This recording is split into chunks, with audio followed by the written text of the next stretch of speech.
Wow, God's presence is amazing, isn't it? I tell you what, you've got to give yourself to. I know you can sit in a church service and not feel anything. I get it. I've done that. I've been there. I still do it. I go to conferences and people say, wow, the presence of God is amazing. And all I've got is ringing ears and a headache from the loud music. And then other people will say, did you sense God? And other people will say, no, I didn't sense God. And then I'll come out of a meeting. That was the most awesome meeting. That's because you're all at different places right now. You're all at different walks with God. And it's okay to be where you are. I don't want you to be where I am. I like being where I am. It's a little quiet space, which I don't get a lot of in my life these days. So when I have this quiet space, I enjoy it. I enjoy hanging out with God in that space, and I love what he does in that space. I love being with him in this space. The space that I have in the house of God is just me and him. And I know you're all there, and you're all at different places, but I will pursue God. I told this church back in 2019, I think it was, I am setting us on a collision course with God, and I feel like the meteor is getting closer. I just feel like it. And I know when I look around, I can look and go, oh, I don't know about that, but I can look at what is going on in your lives, because I hear stuff about when you tell me and things that are going on, and I just go, God, you're amazing, because you don't want to leave us like we are. You're going to do stuff in us that we will go through the fire and embrace what you're doing. Amen? It's a great place to be. This is a great place. The planet is a great place to be right now. It is such an exciting place. I know it's dark. I know there's lots of stuff going on, but I'm not averse to it. But what the heck is God up to? Yeah? What's he going to do with us in these times? And how will we be there? I want to talk this morning through the power of Jesus Christ is how we make a difference. It's not about whether or not I'm a good person or whether or not I do things right. It's about, am I being salt and light in a community where saltiness and lightiness is not embraced anymore? People don't embrace of different flavors anymore. They don't want things enhanced. We're all told in our diets to cut salt out altogether. There's enough salt in our food and all that sort of thing. And then you go to other dietitians and they say, you need to add salt. So nobody really knows what to do. And then the next one, this is my favorite, just do it in moderation. Well, my moderation is different from your moderation, I'll guarantee it. And I just, like people who have chicken salt, they need deliverance. People who have normal salt are Christians. I'll tell you that right now. Because Jesus refers to salt and doesn't say have chicken salt. He just says salt. No, I'm just kidding. But it's an amazing thing, this thing of salt. And to be honest, I was going to get up today and just preach a one-off sermon about salt, light, city on a hill. I was just going to do it. And I stupidly decided I should read a little bit more into this little passage in the Bible. I should have a look at actually see what it says. That was a really bad idea, because I have discovered today you're just getting salt. There's no light coming today, because I don't even think that today will be the end of salt. Because what I discovered about salt, and it's not what salt does, it's what Jesus is talking about in this little passage. It's referring to lots of stuff. Did you know there's a covenant of salt? No, either did I. I said to my wife, who is the Bible person? I said, I'm thinking about this covenant. She goes, what, this covenant of salt thing? I said, it's in the Bible. God talks about it. She goes, show me. I said, not now. It's my secret, not yours.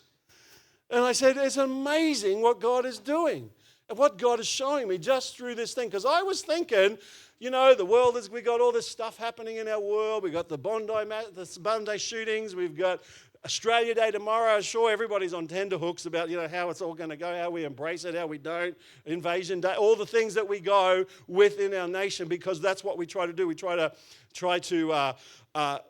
stamp it out by making rules and regulations, and none of that will work. We know that.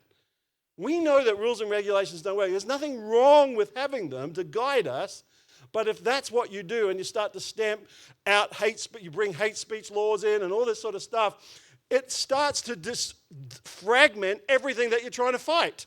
Yeah? Yet Jesus, I'm not saying don't have laws that protect people. That's not what I'm saying here. But what I'm saying is Jesus has got the answer, weirdly. I don't know if you've read this thing, but there's some good stuff in it. In chapter 5 of Matthew, verses 13, it says this, "You are the salt of the earth, but if the salt has become tasteless, how can it be made salty again? It is no longer good for anything except to be thrown out and trampled underfoot by men. You are the light of the world. A city on a hill cannot be hid. Nor does anyone light a lamp and put it under a basket, but on the lampstand, and it gives light to all those who are in the house. Let your light shine before men in such a way that they may see your good works and glorify your Father who is in heaven."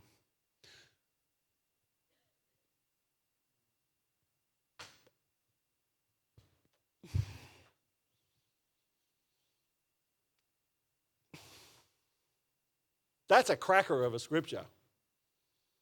You know why?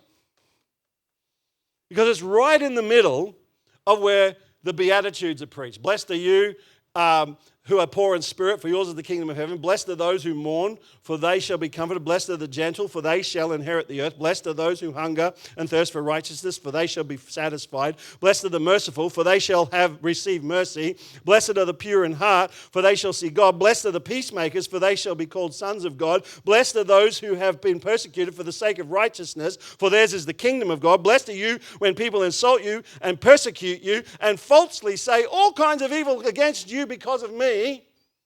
Rejoice and be glad, for your reward in heaven is great. For in the same way they persecuted the prophets who were before you. Exciting verse, hey? And then he says, you are the salt of the earth. You are a city on a hill. You are a light that shouldn't be hidden. And it goes on to say, then talks about personal relationships all through I'm not going to read it because it goes for about 70 verses. But he goes on and he says, where is it? Talks about making friends quickly. Talks about not committing adultery, because remember how we used to commit adultery was actually commit adultery. Now if you think it in your head, you've done it.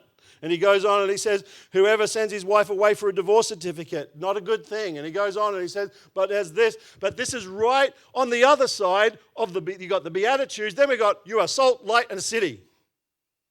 And then he goes on and says, this is why. Why? Because this is how we are to live. We are as salt, we are as a light, and we are like a city on a hill.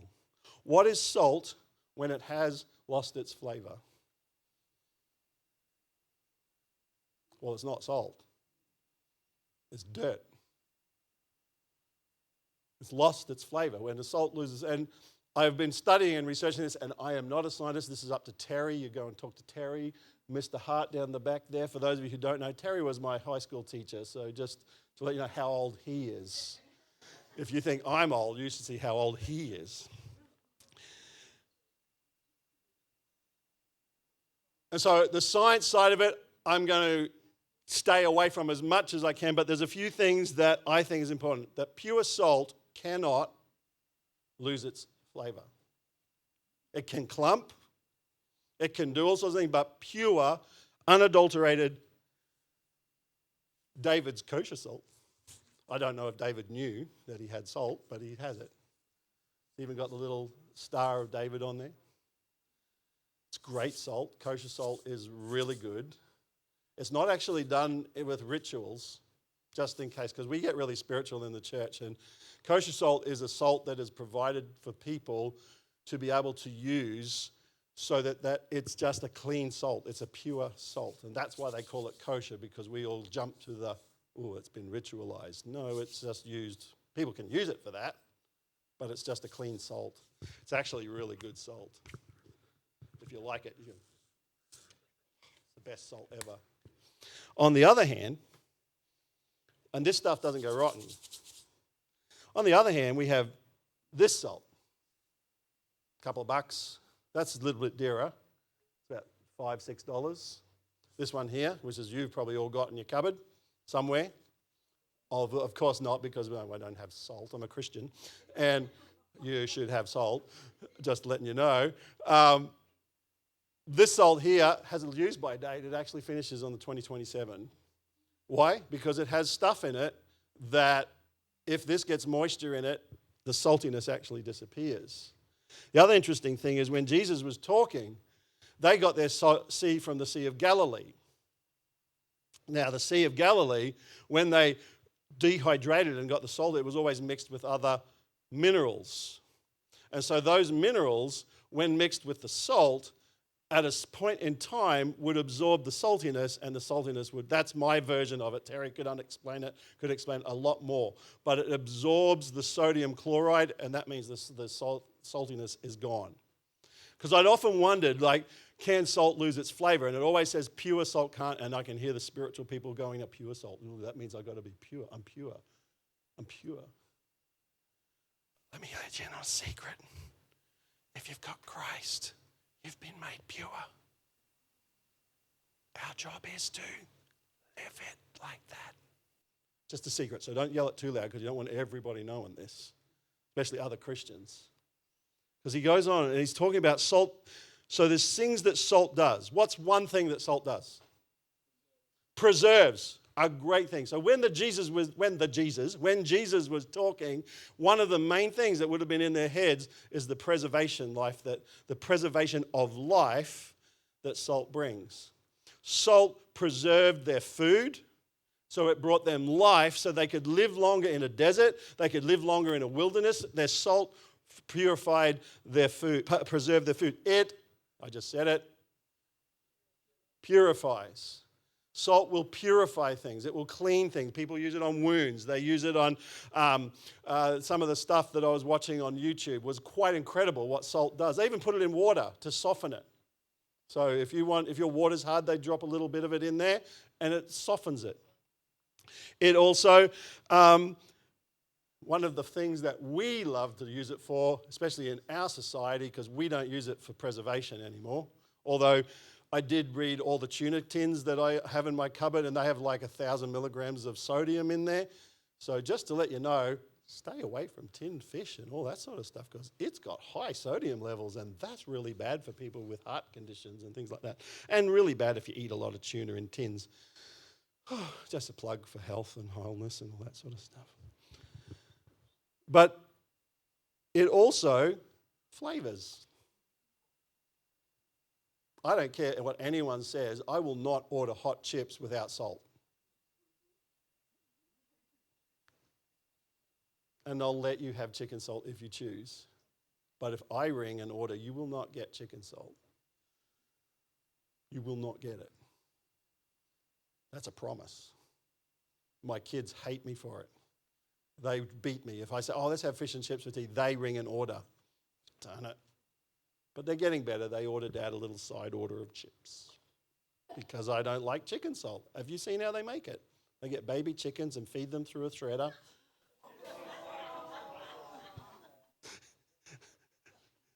At work, it's a big argument at work, this whole chicken salt, plain salt thing. So I went online and found Jamie Oliver did a series on the meat series he did. I don't know if you've seen it. It's a great series. And he's got this conveyor belt of baby chickens about this big just going into the shredder. And so I found it online and I put it up on the team. So this is to all you people who love chicken salt.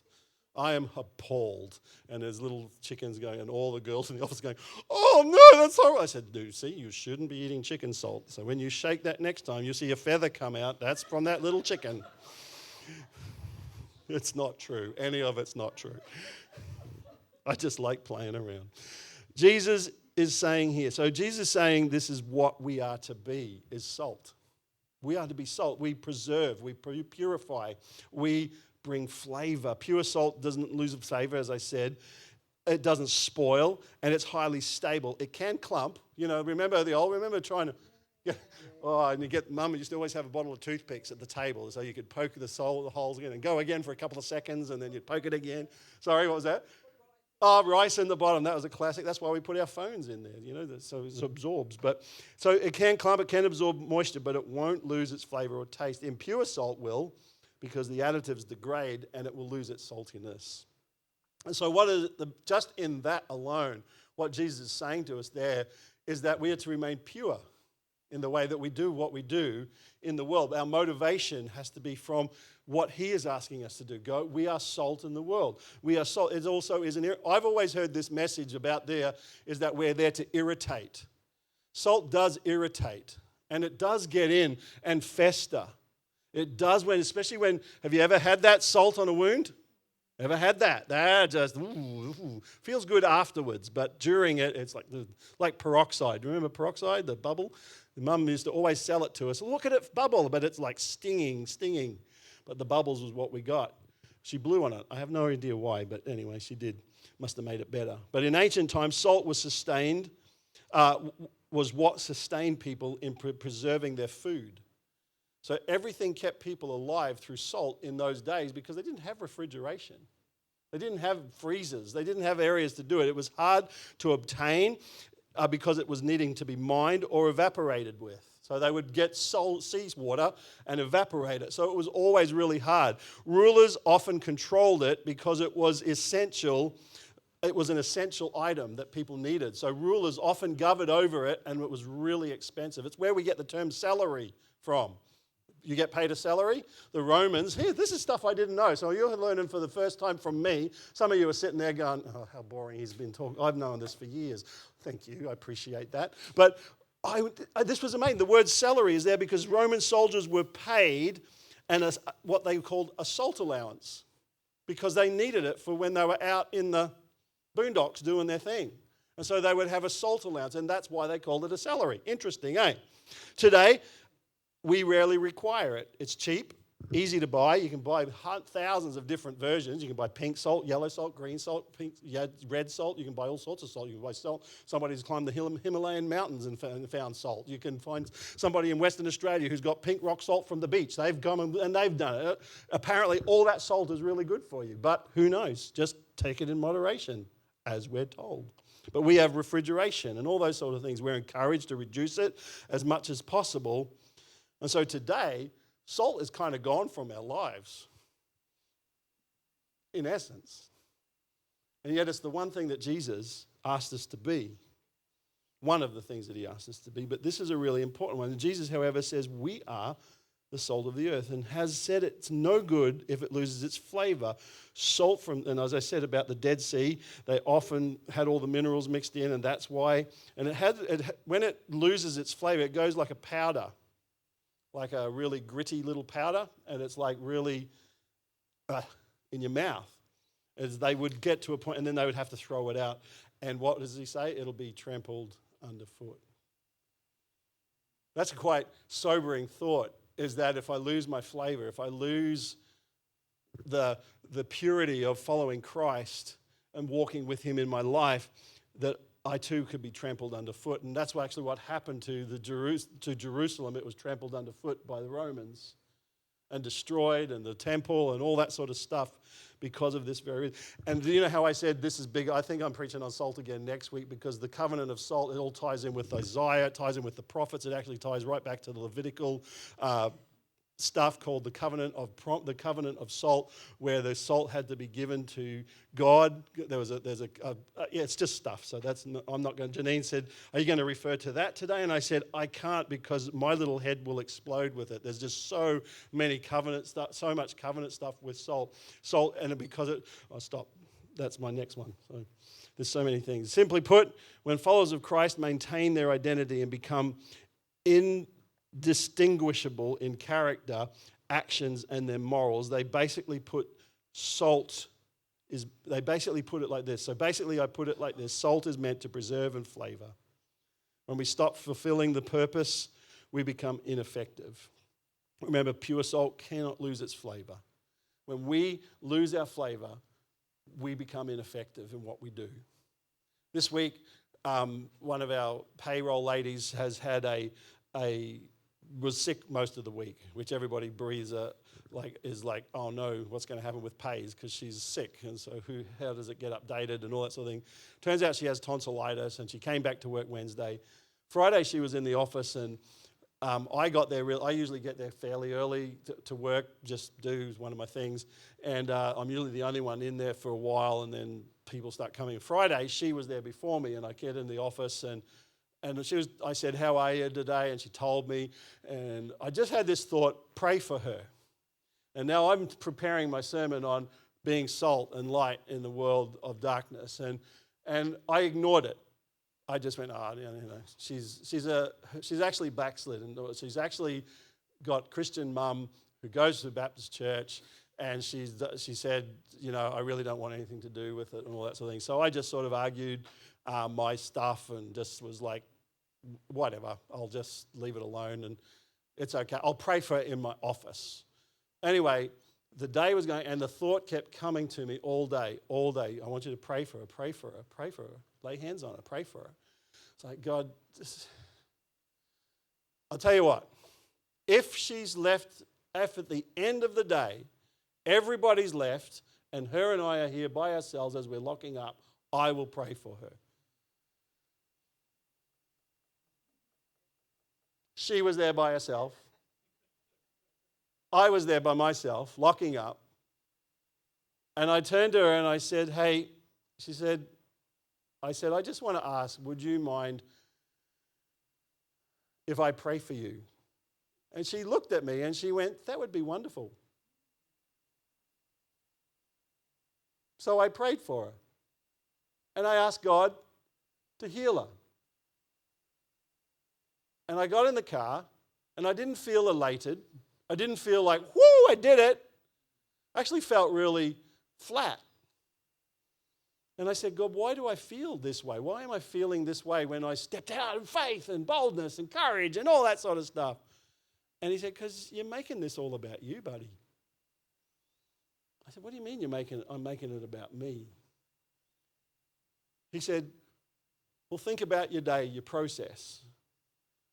So this is me in my mind, all right? It's not God, like I'm not hearing voices, all right? It's just me talking to God. And he's like, I went, well, I was upset. I was like, what if you don't do anything? God, what if you don't heal her?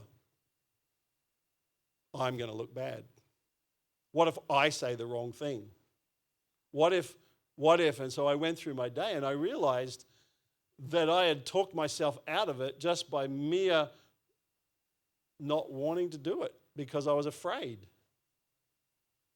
And so that afternoon when I said to the Lord, so it was about 4 o'clock, we finished at 4:30, and I said to the Lord, Lord, I will pray for her if she's back late. I said, Lord, I need you to deal with this because I don't want this to be about me.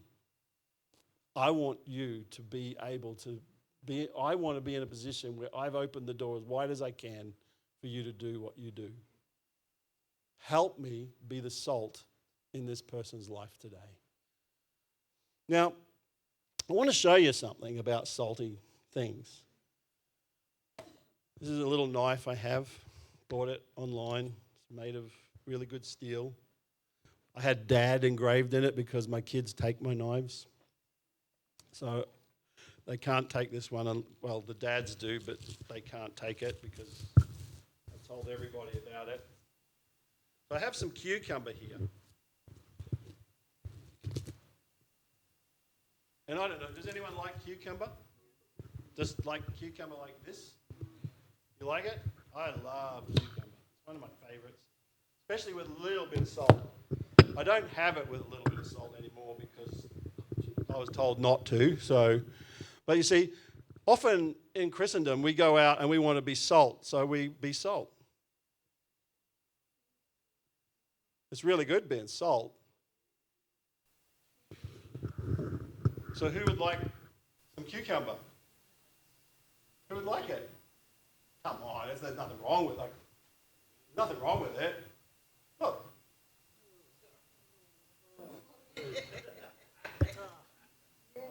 That's disgusting. Oh, I left my water down. I don't know if you've had that, but that's just disgusting. Looks like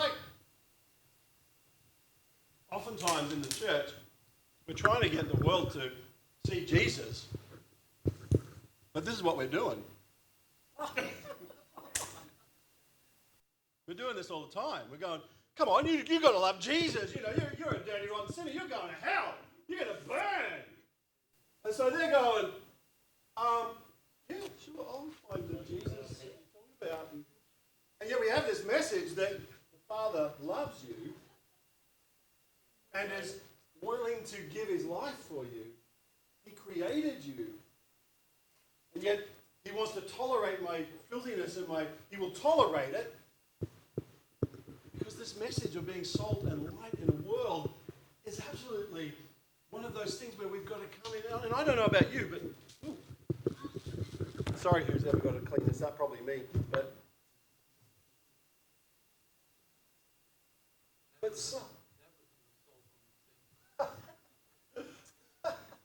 I knew somebody would say it. But when we walk with the power of God, when we're walking as a salty person, because I want to refer to this in Mark chapter 9, verse 50, it says this. Sorry, I haven't got my microphone, sorry. I need the headset, don't I? Mark chapter 9, verse 50 says this. I'll start at 48. 47. If your eye causes you to stumble, throw it out. If it is better for you to enter the kingdom of God with one eye than having two eyes to be cast into hell. 48. Where their worm does not die and fire is not quenched. 49. For everyone will be salted with fire. So he's combining two things here, two things that purify: fire and salt. Every one of us will be salted with fire. So when we're going through things, when we're going through tough times, that's what's happening. God's salting us to say, come on, push into me here, trust me in this journey. Because he goes on in verse 50 and he says, salt is good, but if it loses its flavor, if it becomes unsalty, with what will you make it salty again? Listen to this bit. Have salt in yourselves and be at peace with one another.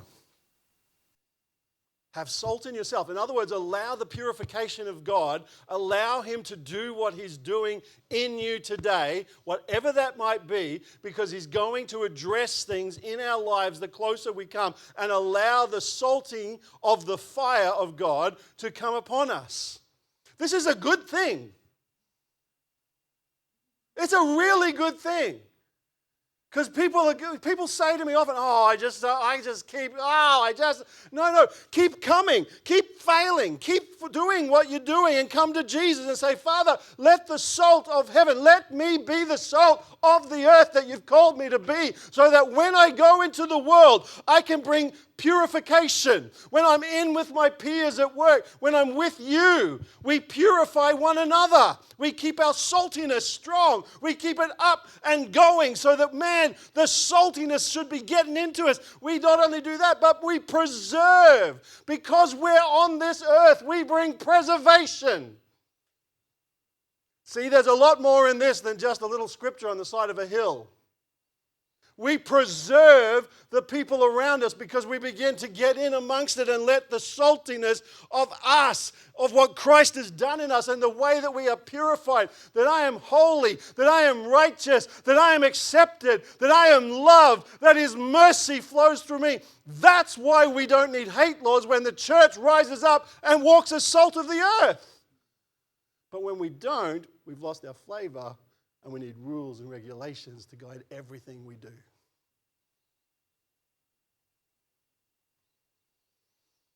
I hear this all the time. Remember when we were kids, we used to go to a park and you could jump on a swing made of a piece of wood and a big piece of chain, and if you fell off and it came back and hit you in the back of the head. Now we've got to have rubberized plastic that only weighs 500 grams that can only hold a feather. And we've got to have soft fall and all this sort of stuff. I didn't have no soft fall. The soft fall was my skin that bounced between the ground. That was the soft. Well, we've just come on from that. No, that was always the way. Now we have kids that look at your swings at home and they go, oh, I can't play on that. It's too dangerous. Remember the old trampoline? No sides. None of them plastic things on the springs. Get your backside caught in it. That was what we did. I'm not saying it was better. I'm just saying it's how we did it. It's just the way we did life. But that's what we do everywhere we go. But see, what we're supposed to do is when we go around, we salt. We just salt. It's just a little bit. Sorry, ladies, but you're there. It's just a little bit. Just a little bit, Terry. Just a little bit. Well, now you have, because you need it. See, we just need a bit of salt. We just need a little bit. We don't need a lot. And it affects people around you, doesn't it? A little bit of salt, Maddie. It just flavors things, doesn't it? I've still got the taste of that salt in my mouth from that cucumber. It is tasting hot. I can feel my mouth being sucked up with moisture. Because being the salt of the earth doesn't mean you go out and you pour it out like that. Oh, come on, everybody, just get this into you. They'll spit it out. But if you do it right, oh, that's so good.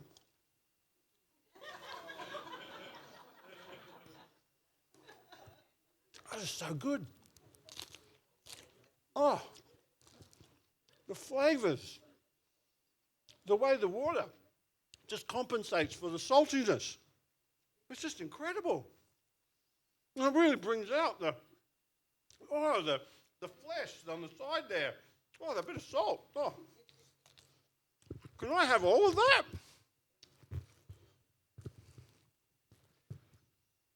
So, if we allow the salt of the fire of the Spirit to work in us, when we're out there, and this is about fellowship, that one in Mark 9:50 is about us in here allowing the salt of our fellowship to work with each other and let the fire burn. Oh well, I've got to lay that aside today, Lord. I wrote this week in my prayer time in my journal, I said, Lord, please kill me, because I realize how alive I am. I really realize how alive I am to this world. I'm still alive to it. I still get fearful about things. I still don't know if I'm trusting him right. I don't know if this is happening. And God, I need this to happen. And I don't know how you supply this and you supply that and all that sort of thing. You know, and he shows me constantly, we're doing this house and the electrician came out who volunteered. He said, I'll give you all my time for free. And we discovered that he said there's some really big problem with the power in this house, and I don't know what it was. On Friday, he had 3 of his staff come out, gave us hours of work for nothing, for 3 staff, trying to find, and he could not find it. Could not find it. Anyway, yesterday he came out in the morning, and Janine and I prayed, said, Lord, please, let him find this thing, because he's a Christian man too and doesn't come to our church, which is great. And I said, Lord, please let him find this thing. And Janine said, I prayed the same, let's pray this together. And he left in about an hour, and I said, how'd it go, mate? And he goes, found it. I said, what was it? And they said, when they cut the house in half, they cut every wire. He said, I thought they might have cut 1 or 2 and I found them, but he said they actually went through with the spot where every wire co-joins in the house, and so every wire has been cut. And so still for nothing, he's going back to has to join all them the way they join them these days. I don't know how he does it. But he said it'll be done, don't worry about it. But God just shows me time and time again, if I trust him and allow his fire, the saltiness of the fire of God to just burn in me, then I learn more and more that I can trust him. I can learn more and more to be salt in a world that needs it. See, if we keep going about being this to the world, they'll keep saying that we hate them. They'll keep saying all these sorts of things. And it doesn't mean they won't, because Jesus says in Matthew, he says, if you get persecuted for my name's sake, that's okay. Remember, that's okay. But he keeps going, but he says, be the salt. You are the salt. And so he's asking us today, will we choose to be the salt? Closed it right off. Will we allow God to just do it through us? A little bit here, a little bit there. A little bit here. You can put chicken salt in there if you want to. But a little bit here, a little bit there. At work this week, what about you? A little bit here, a little bit there. Or do you walk in a way that they don't know the difference? Do you blend in so well that they don't know the difference? One of the things is they said, I used to take this as an offense, but they said to me this week, they said, Darren, you are one of the cutest people we know. I said, why is that?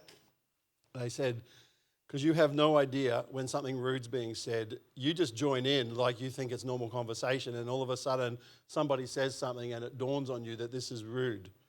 And you go, red as a beetroot. You just are one of those amazing people. They call me all sorts of names, and I even put one of them on my door. I thought it was a cool name. It was a really interesting name. I have been called it before by Christian people, but these guys were calling me this name. And I won't say it, but they called me this name, and I thought it was cool. So I printed it out and put it on my door. That was a really dumb idea because it was actually quite rude. But they weren't meaning it to be rude to me. They just would do it because one of my staff, the support workers who came into our office, he would just call me that. He'd go, hey, mate, how you doing? Like this. And I'd go, yeah, and I'd have a bit of fun with him and all that sort of thing. So I thought, that's a cool name. I'll stick it on my door. Office of this guy.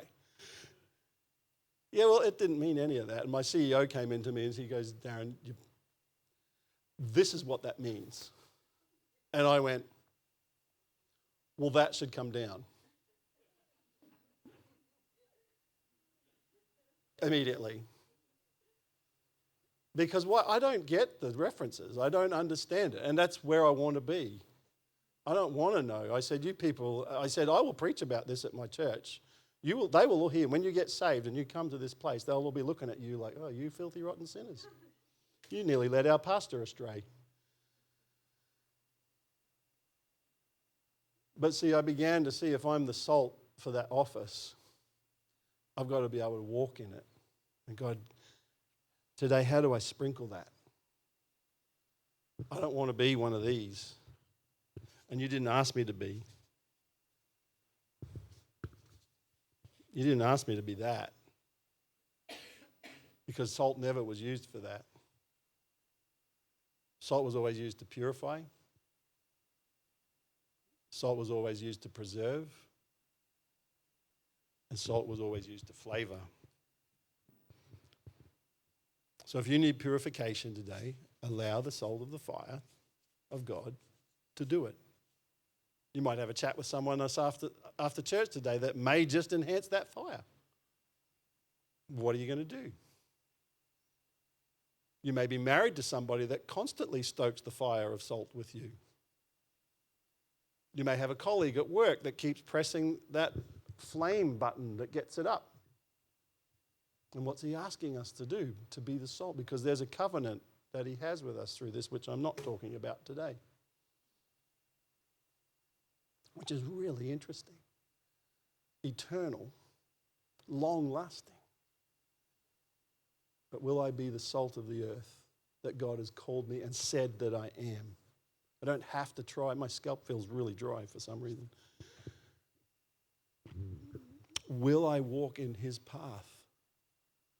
What's he asking of you today in the saltiness of his journey? Because do you feel like you've lost your flavor? Do you feel like that's something that you do? It's a simple process of coming back to him and saying, God, help me be salt in the darkness. Help me be salt in this place. I don't just want to be dirt that's trampled upon. I want to be the salt. A salty person will cause others to think differently. Maybe they're doing it, everybody takes the pens from work home, but you don't. Why don't you take it? Everybody does it. Well, because it's not my pen. It's just little. It's like, it's really annoying. I got told the other day, Darren, don't ask about what food's in the fridge. It's just, if it's in the fridge, have it. But I'm making myself ask to say, whose is this? And let them say to me, you can have it. As stupid as it feels, even I feel stupid sometimes. Sometimes I've convinced myself, it really doesn't matter, Darren, just have it, because everybody will tell you. But I'm making myself because I want to be salty. I want people to go, he does it different, and I like the way he does it. I want to be the salt in the earth that Christ has told me that I am. And so when people come and they meet you and me, when they come into this church, that they wouldn't just see salt trampled on the ground that's no good, but they would see salt that gets in. Oh, that stung a bit. I hope today stings a bit. I hope today you've packed a bit around where you need it. Like that needs to be preserved a bit more. I need to pack that in, and I hope that somewhere you've had a bit of flavour added to your walk with the Lord today.